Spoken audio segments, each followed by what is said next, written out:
বন্ধুরা, good afternoon. এখন থেকে ব্লগটা স্টার্ট করছি। আশা করছি আজকে তোমাদের ব্লগটা ভালো লাগবে।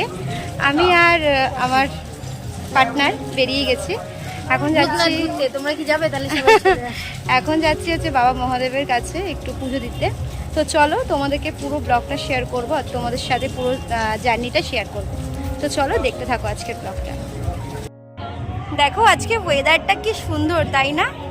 আকাশটা পুরো মেঘলা, এইমাত্র এক ছোট বৃষ্টি হয়ে গেল এখানে। আর এই যে দেখো আমরা পুরো দুজনেই ভিজে গেছি অলরেডি। এর জন্য ভিজেছি, এত তাড়া দিচ্ছিল।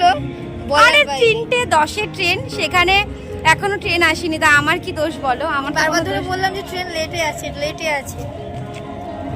তো চলো।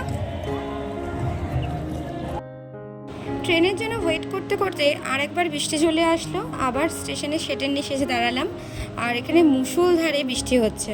অবশেষে ট্রেন আসলো আর আমরা ট্রেনে উঠলাম। ট্রেনটা ভীষণ ভিড় হয়ে গেছে, যেহেতু বৃষ্টির কারণে অনেক লোক স্টেশনেও হয়ে গেছিলো। যাই হোক, দেখো এখানে আমরা ট্রেনে উঠে পড়েছি।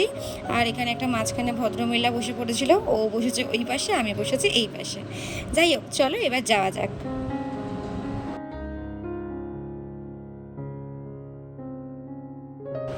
যেতে যেতে দেখতে পারবে গঙ্গা। আর এখন যেহেতু জোয়ার চলছে, পুরো ভরা জোয়ার, আর জলগুলো দেখো কিরকম টলমল টলমল করছে, একদম গঙ্গার ওপর দিয়ে যাবে। তো চলো তোমরা ভিডিওটা দেখতে থাকো।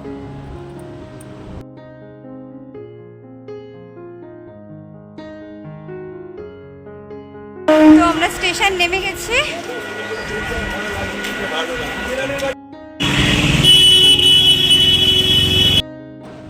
ট্রেন থেকে নেমে সোজা চললাম বাবার মন্দিরের দিকে। শ্রাবণ মাস বলে পুরো লোকের ভিড়, আর মন্দিরে পুরো ভিড়ে গমগম করছে। যাই হোক, তোমাদের এবার গঙ্গাটা দেখিয়ে দিলাম। যে গেছিলাম একটা কাজ থেকে ফেরার পথে বাবার মন্দিরটি সামনে পড়লো, আর বাবার মন্দিরের সামনে দিয়ে যাচ্ছি। বাবার মন্দিরে পুজো দেবো না তা তো হয় না বলো। তো একবার ভাবলাম বাবার মাথায় জলই ঢেলে যায়, যেহেতু গঙ্গার জল, জোয়ারের জলটা ছিল। তো ভাবলাম এখান থেকে জল নিয়ে নিই। একটা ঘট কিনে জল নিয়েছিলাম, তারপরে এখানে বাবার ফুল, মালা, মিষ্টি সব কিনে পুজো দিয়ে দিলাম। আর এদিকে দেখো শ্রাবণ মাস বলে কি সুন্দর মন্দিরটি সাজিয়েছে। আমরা মন্দিরে চলে এসেছি এখন।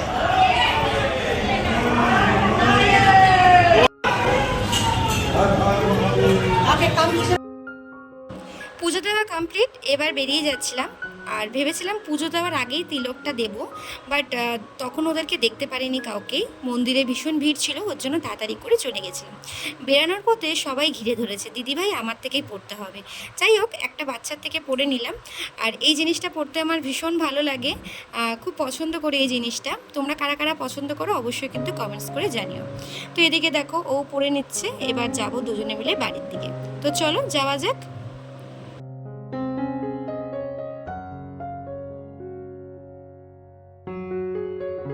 স্টেশনে চলে এসেছে, এখন ট্রেন ধরবো বলে ওয়েট করছি।